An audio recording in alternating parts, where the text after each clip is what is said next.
السلام عليكم ورحمة الله وبركاته. ازيكم حبايبي؟ عاملين ايه؟ اتمنى يا رب تكونوا بخير وفي احسن حال. معاكم حنان عمارة من قناة حنان كروشيه. نتقابل في فيديو جديد وموديل جديد وفكرة جديدة لغرزة تنفذي بيها اشكال كتير وتنفذي بيها مشاريع كتير، بورتفيهات وشنط، وتقدري كمان تنفذي بيها حاجات كتيرة جدا، مقالم، يعني وظفيها زي ما تحبي. النهاردة ان شاء الله هنشوف مع بعض ازاي بنشتغل مع بعض باللونين، وازاي بنسحب اللون. هي فكرتنا ان احنا بنشتغل بلونين، بندخل لون وبنسحب اللون التاني، فبيدي شكل حلو جدا عشوائي. تقدري تنفذيها بالشكل ده وتقدري تنفذيها طبعا، يعني هناخد الفكرة وتقدري تنفذي بيها موديلات كتيرة. تقدري تخليها نصين، تلتين، تلت وتلت، يعني زي ما بتحبي. توظفي الالوان. كمان الطقم حلو جدا، بصي شكله. الطقم جاي لنا من جروب صناع السعاده لخامات الهاند ميد. كل الخامات، الطقم، الجلد والخيط والبطانه، كمان كل الحاجات دي هتلاقوها ان شاء الله موجوده. وهنزل لكم اللينكات. شكل الطقم مميز، طريقه القفل بتاعته حلوه جدا ومتينه جدا، لان انا كنت فعلا بخاف من الجلد اللي بيتقفل بالمغناطيس، فده لا، بيتقفل بجنش وحلقه، فمتين جدا. موجود منه الساده والالوان اهو. الملون اللي هو تلاقي لونين داخل في بعض. ان شاء الله هنشوف الفكره مع بعض، وطريقه التنفيذ تكون سهله وبسيطه. لو اول مره تشوفي الفيديو ما تنسيش تعملي لايك وتشتركي في القناه وتفعلي زرار الجرس عشان يوصلك كل جديد. وان شاء الله الفكره تعجبكم، ومستنيه تطبيقاتكم وتعليقاتكم. هنقول بسم الله ونبدا على بركه الله ونشوف التفاصيل. دلوقتي يا حبايبي هنتعرف على مكونات الطقم ان شاء الله. الطقم بيجيلك عباره عن القاعده، او القاعده اهي. طبعا زي ما احنا متفقين الجلد دبل فيس. القاعدة هتلاقي هي عبارة عن لونين، وطبعا في سادة متوفر الوان كتيرة منها. القاعدة طولها 30 سنتي. هتيجي القاعدة وشابك فيها ده نص الايد اللي هي بتاعة الباك، والنص التاني بيجيلك قطعتين. طبعا هنشوف واحنا بنركبها مع بعض. وبيجي القلاب بتاعها اهو، شكله حلو قوي، الالوانات تحفه ما شاء الله. بيجي كمان اللي هي الجزء اللي بنقفل بيه الشنطه من فوق، اللي هو بدل الشداد، وانا بحب ده طبعا احسن من الشداد، بالنسبه لي عملي اكتر من الشداد.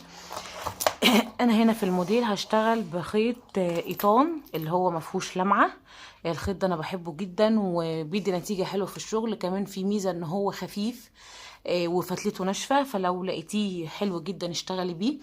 طبعا تقدري تشتغلي بسلسله ايطان، مكرميه قطن، خيش، مكرميه مصري. الخيط المتوفر عندك تقدري تشتغلي بيه. انا مع الخيط ده لان فتلته مش سميكه شويه. يعني انا في الشنطه التانية كنت شغاله بابره 4.5، هنا هشتغل بابره 4 بس. وطبعا ده بيرجع لمقاس الخيط اللي بتشتغلي بيه او سمكه. هنحتاج ماركر عشان نعلم بيه، لان احنا ما بنقفلش السطر. هنقول بسم الله ونبدا على بركه الله ونشوف. في البدايه هنجيب القاعده بتاعتنا اهي، وهبدا اشتغل من زي ما احنا متعودين بنشتغل من الجنب كده. هبدا اوصل الخيط بتاعي، وهسيب قطعه خيط اللي احنا بنقفل بيها السطر، وهدخل وارتفع بسلسله. ودي بالنسبه لي بدايه الشغل. وهدخل واعمل في كل غرزه في الدوران هنا هنعمل 3. يبقى كده 1 2، والتالتة زي ما اتفقنا بنكونها في الاخر واحنا بنقفل الدور. هكمل بقى في الغرزة اللي بعدها. انا سايبة الخيط اهو مش هشتغل من عليه. هبدأ اعمل غرزة 2 3. طبعا تنسيق الالوان ده بيرجع لذوقك، تقدري تشتغليها سادة، تقدري تشتغلي لونين حسب ما انت بتحبي. ادي كده 1 2 اهو، 3، وهكذا اخر واحد اهو في الدوران لو عند المسمار 2. وزي ما اتفقنا بنريح ايدينا في السطر الاولاني عشان لما نيجي نشتغل اسحب لك بس الخيط في السطر اللي بعد كده بيبقى الشغل معاكي سهل، متبقاش الغرز مقفله قوي. طيب يبقى انا هشتغل الدورانات دي اللي هي من المسمار للمسمار، هشتغلهم 3. ولما اجي عند الاجزاء اللي هنا دي اللي هو الخط المستقيم ده هعمله 2.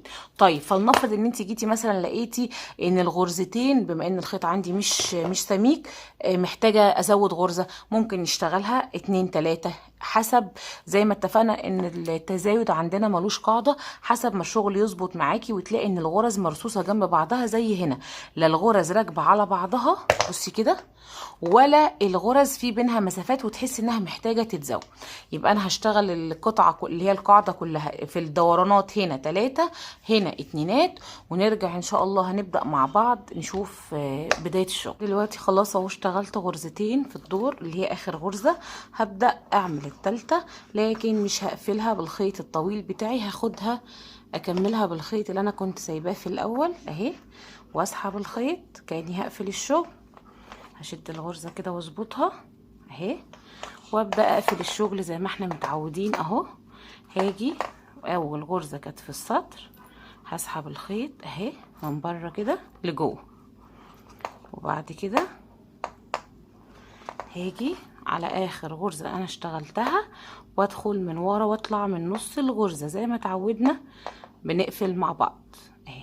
ثواني بس اهي، يبقى كده قفلنا الدور وقفلت الغرزه بتاعتي الاخيره وكونتها.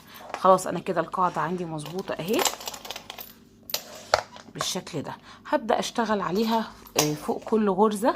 انا خلاص كده مش عايزه اعمل اي تزايد، انا كده بالنسبه لي الوسع مظبوط، فمش هعمل اي تزايد تاني. هبدا ارتفع بسلسله، وهي اول دور بس اللي برتفع فيه، اول غرزه بس، وارجع في نفس الغرزه واعمل غرزه حشو، وهبدا احط الماركر بتاعي وهبدا اشتغل سطور حشو ثابته.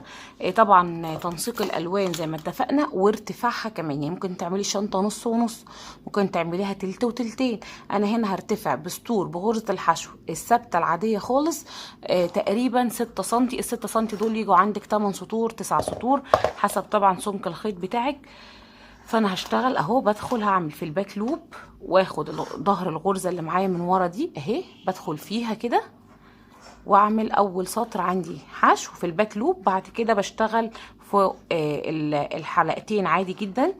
هبدا اسس اللي هو السطور الساده اللي تحت دي، هشتغل تقريبا 6 أو 7 سنتي، ونرجع ان شاء الله نشوف بنبدا الغرزه مع بعض ازاي.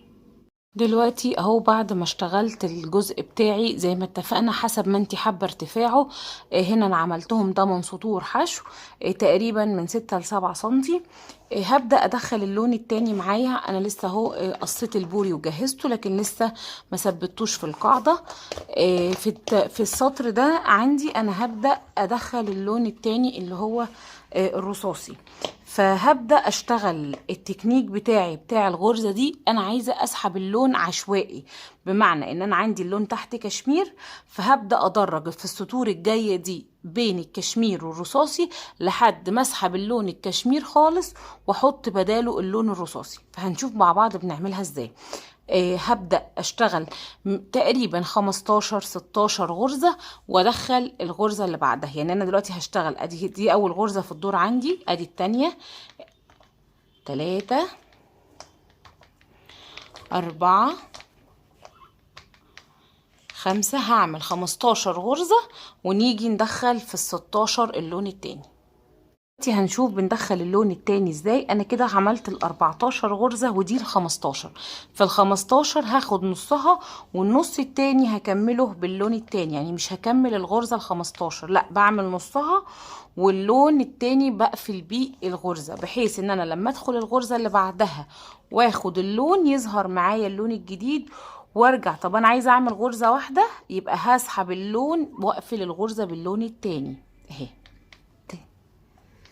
تاني انا عايزه مثلا اشتغل 15 غرزه واجي في ال16 واعمل اللون التاني. هعمل ايه؟ هشتغل ال15 غرزه تمام، وهاجي في الغرزه رقم 15 هسحب نصها باللون واقفلها باللون التاني بتاعي اللي انا هدخله. خلاص يبقى كده انا قفلت بيه الغرزه اللي قبلها، واسحب اللون اهو اعمل بيه الغرزه برضو مش هكملها، هكمل باللون التاني عشان يديني الغرزة اللي هي باللون التاني بس، وارجع اكمل الشغل بتاعي باللون التاني. طبعا بناخد الخيوط معانا، ادي 1 2 وهكرر 3. في الموديل بتاعي تقدري تشتغلي عشوائي، يعني تدخلي الغرز بطريقة عشوائية، لكن عشان اسحب اللون بتاعي ببدأ ادي مثلا غرز، وليكن الدور الاولاني بحط فيه 5 6 غرز رصاصي، وبعدين السطر اللي بعده ببدأ ازودهم، بحيث ان انا هنا اهي هشتغل 1 2 3 4 5 6، هشتغل 15 ونرجع نشوف. نكرر اهو، جيت في ال15. انا ما على فكره ما بحبش اسحب الخيط اللون التاني تحت الشغل، لان بحسه بيبان، بسيبه باخده من ورا الشغل عادي جدا، بس ما شدهوش عشان ما يغيرش شكل الغرزه. بحيث اهو احنا شرحناه قبل كده في فيديو تاني في بتاع الشنطه القطه في العيد بتاعنا. هاجي اعمل الغرزه اهو نصها، واسحب النص التاني باللون التاني، واظبط الغرزه بتاعتي، وادخل في الغرزه اللي بعدها واخد اللون بتاعي واقفل الغرزة باللون التاني اهي. بقت الغرزة معايا اهي، بان اللون التاني وما بانش من تحت الغرز اللون، وابدأ اكمل. هبدأ يبقى السطر بتاعي الاولاني ده كله بعمل 15 غرزة، واجي في السطر والرقم 16 ابدل اللون، يبقى السطر ده كله هيمشي كده. طيب السطور اللي بعد كده هي عبارة عن نفس التكرار، لكن بنغير عدد الغرز. بمعنى هنا في الشنطة هنا مثلا اللي هو اللون التاني ده، انا هنا اهو برضو عملت ال15 غرزة او ال16 غرزة، وباجي في اللون في رقم 16 واغير اللون. خلاص باجي السطر اللي بعده بين، يعني هنا السطر اهي الغرزة الاولانية هنا والتانية اهي، المسافة دي كلها عملت فوق بينهم 2. بعمل ايه؟ ببدأ ازود اللون التاني، بحيث ان انا ببدأ اقلل عدد الغرز الحمراء وازود الغرز السمراء.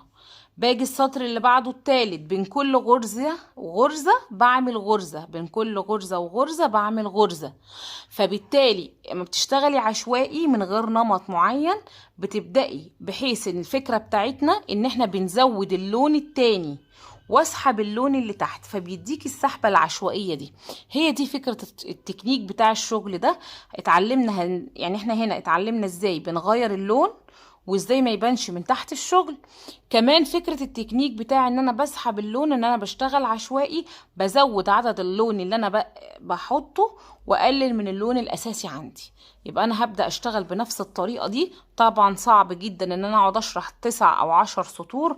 هي الفكرة عبارة عن هنا اهي ان انا بشتغل المسافات بعيدة، بعد كده ببدأ اقرب المسافات بين الالوان، بزود عدد الالوان اللي هي الغرز بتاعة اللون اللي انا عايزة ادخله، وبعدين ببدأ اسحب اللون خالص. لما بيجي عليا السطور هنا خلاص بقى الاسود اكتر والاحمر يا دوبك طراطيش كده زي ما انا عملت في الاول.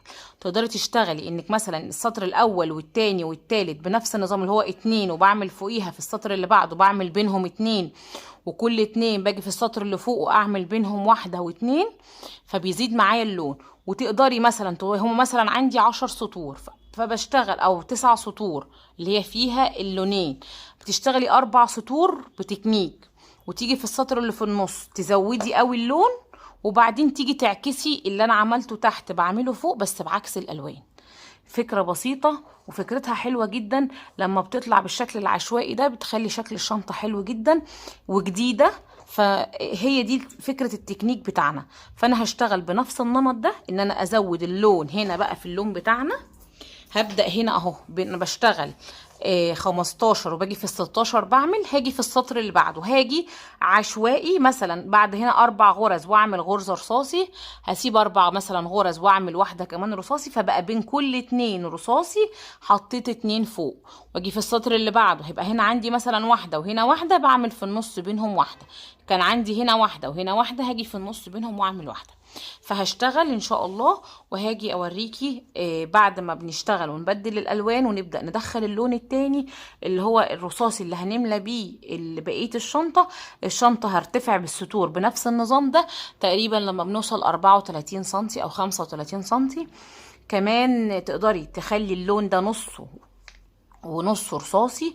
تقدري تخليها ساده، تقدري تخلي التنقيط ده عباره عن تنقيط بس، يعني مثلا في كل سطر كده حط نقطتين 3. فطبعا هو الموديل تطلعي منه افكار كتيره جدا. فكره تغيير اللون وفكره سحبه اللون دي هي الفكره اللي كنت حابه اوضحها لكم. هكمل وارتفع بسطور ونرجع ان شاء الله نكمل بقيه الموديل مع بعض. دلوقتي خلاص اشتغلت طول الشنطه اللي احنا اتفقنا عليه بالظبط. عندي طولها 34 سنتي بالظبط، يبقى انا اشتغلت ارتفاع الشنطة 34 سنتي. طبعا ده بيحكمه عندي ان انا عندي الشنطة بتتقفل بالحلقة دي مع الجنش اللي في القلاب، فاحنا لازم نوصل للطول ده. طيب الغرزة اهي زي ما وريتها لكم، اللونين مع بعض تحفة وهاديين. زي ما اتفقنا الغرزة هتمشيها بعشوائي، تقدري تخليها نص ونص، تخليها تلت وتلتين، تخليها زي ما انت عايزة. اشتغلي بنفس الطريقة اللي هي بين كل غرزتين بعمل غرزة، بين كل غرزتين بعمل غرزة، وباجي بعد كده بقلب الشغل، بمعنى ان انا بكتر اللون الرصاصي وبقلل في اللون الكشمير، فبتديكي النتيجة دي. فاحنا دلوقتي خلاص خلصت ارتفاع الشنطة، هبدأ اشوف هنركب مع بعض ازاي القلاب. هجيب القلاب بتاعي اهو، وباجي احطه في وسط الشنطة بالظبط كده. طبعا تاخديه بعدد الغرز او تاخديه بالشكل كده، وبنظبطه في النص بالظبط اهو كده. انا هركبه في السطر اللي هو ده هنا مثلا كده، السطر ده. فبحدد المكان اللي انا هبدأ اهو، هبدأ ادخل بالغرزة بتاعتي كده، واجيب الخيط اهو، هسحب اول غرزة اهي. انا بحب اركبها بمنزلقه، لو بتحبي تركبيها بابره التنظيف فتمام. انا هنا بالنسبه لي المنزلقه حلوه جدا وبحسها امتن كمان. هفضل مظبطه الغرزه بتاعتي، الجلد ما يتحركش، وامشي في سطر منتظم كده اهي، واخد غرز منزلقه اهي كده اهو. اظبطي غرزتك كده، ادخل في الغرزه اللي بعدها هنا اهو، واسحب الخيط، وحافظي ان انت شغاله في سطر منتظم اهي اهي كده. وبعد ما بركب الوش الجلد ببدأ اظبط القفله اللي انا بقفل بيها الجناب بعد القلاب اهي كده. فهنفترض ان احنا كده خلاص ركبنا القلاب الجلد عندي خلاص شكلها اهو. بعد ما ركبت القلاب الجلد بتاعنا زي ما شفنا بغرزة المنزلقة، كمان بعد ما بتخلصيها وبتطبقي القلاب من فوق كده كأنك خلاص هتقفليها، بتحددي بقى اماكن القطعتين الجلد اللي في الجنب دول. فانا هنا بالنسبة لي اهي مركباها في السطر العاشر من فوق، فهي كده مظبوطه بالنسبه لي وقفلتها حلوه جدا. ده كان شكل اللون اللي هو الرصاصي في كشمير، وده اللون التاني اللي احنا نفذناه في نفس الموديل، الاحمر في الاسمر. طبعا مهما اقول لكم بحبه قد ايه، بحب الاحمر في الاسمر جدا. ده شكلها اهو. من هنا انا ركبت البطانه شكلها اهي. دي البطانه جاهزه موجوده في جروب صناع السعاده لخامات الهاند ميد، هتلاقوها متوفره. تقدري تعمليها، واحنا كمان عاملينها على الجروب على القناه كل تفاصيل الشنط. تقدري تنفذي شنطه باي بطانه تحبيها، البطانه المتقسمه او البطانه اللي هي البسيطه. كل خامات الموديل هتلاقيها متوفرة في جروب صناع السعادة لخامات الهاند ميد، تقدري تطلبيها. ان شاء الله الموديل يعجبكم. الخامات كلها تحفة، الجلد دبل فيس والخيط حلو جدا. ان شاء الله لما تنفذوا الموديل مستنية تعليقاتكم ومستنية تطبيقاتكم. وكمان ما تنسوش تنزلوا التطبيقات على جروب القناة، هتلاقوني سايبالكم اللينكات في صندوق الوصف. اطلبوا كل الخامات من جروب صناع السعادة لخامات الهاند ميد، برضه هسيب لكم كل اللينكات في صندوق الوصف. وان شاء الله نتقابل في فيديو جديد وموديل جديد. استودعكم الله واسيبكم في رعاية الله، والسلام عليكم ورحمة الله وبركاته.